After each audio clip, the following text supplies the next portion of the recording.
자율부 아스팔트 MZ들이 정치판 바뀌었다. 비상계엄이 국민계몽으로 죽어야 산다. 이 역설이 지금 대한민국에서 실현되고 있다. 윤석열 대통령이 지난 12월 3일 비상계엄령을 발동했을 때 많은 국민이 느닷없다고 혹은 생뚱맞다고 여겼다. 그만큼 허술하고 어설프기 짝이 없는 계엄이었다.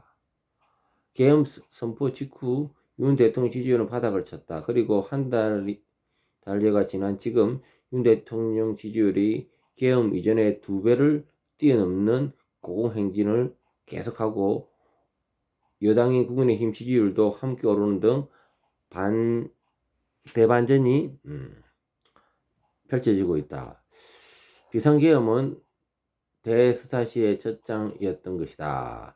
14일 정치평론가 고성국 정치학 박사는 기자와의 통화에서 윤 대통령이 온몸을 내던져 절박한 상황을 국민에게 호소한 것이 국민 마음을 움직였다고 대반전의 배경을 설명했다. 고 박사는 윤 대통령이 과거에도 어려움을 호소하지 않는 게 아니지만 레거시 미디어가 이를 제대로 전하지 않아 국민이 온전히 상황을 알 수 없다면서 통치권자가 비상계엄이라는 살신성인의 결단을 내밀어서 국민이 비로소 민주당의 퇴악질을 깨닫게 되었다고 덧붙였다.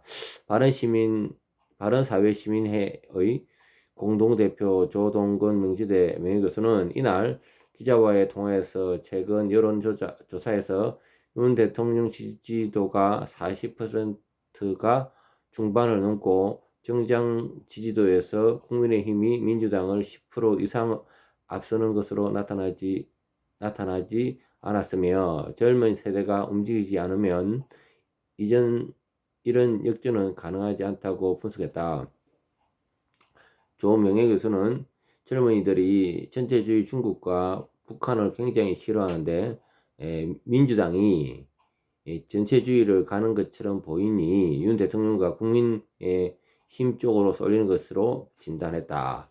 이날 김민수 전 국민의힘 대변인도 인터넷 매체 펜앤마이크 아침 방송에 나와 대반전의 중심이 젊은이들이 있다고 말했다. 그는 20대, 30대 젊은이들이 언론 보도만으로 정보를 획득하는 것이 아니라 여러 경로로 통해 직접 찾아 팩트를 확인하고 지적하며 20, 30 세대가 광장의 주인공으로 등장한 까닭을 설명했다.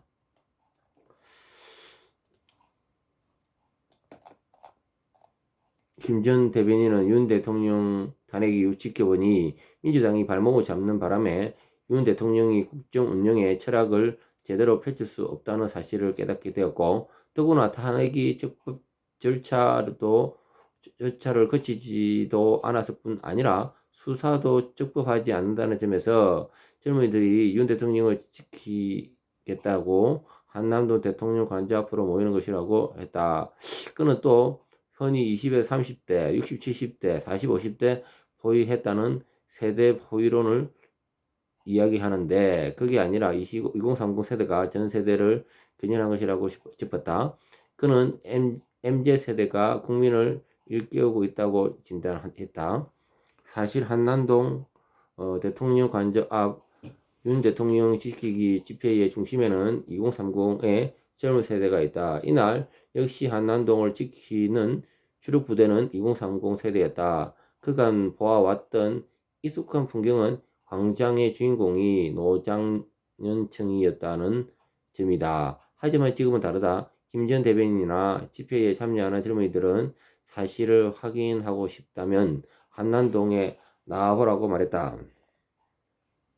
김 전 대변인은 지금의 상황은 국민의힘에 다시 오지 않을 기회라며 국민의힘 의원들이 이 기세를 제대로 살펴 청년들과 엇갈리는 결정을 해서는 안 된다. 청년들과 함께 해야 한다고 주장했다. 펜앤마이크 오후 방송에는 박민영 국민의힘 대변자이자 가짜뉴스 대응단 단장이 출연해 민주당의 가짜뉴스를 신고받고는 민주파출소와 관련 가짜뉴스 근원의 민주당이라고 지적하며 청남동 술자리와 같은 가짜뉴스를 퍼뜨린 김의겸이 대변인을 맡았던 정당이 민주당이 아니냐고 꼬집었다. 그는 카카오톡 검열 논란과 관련 청년들이 민주당에 분노하는 이유에 대해서 청년들은 표현의 자유와 공정성에 민감하다며 일상의 자유를 침해하라는 민주당은 청년들이 용납할 수 없다는 것을 짚었다. 윤 대통령이 시작한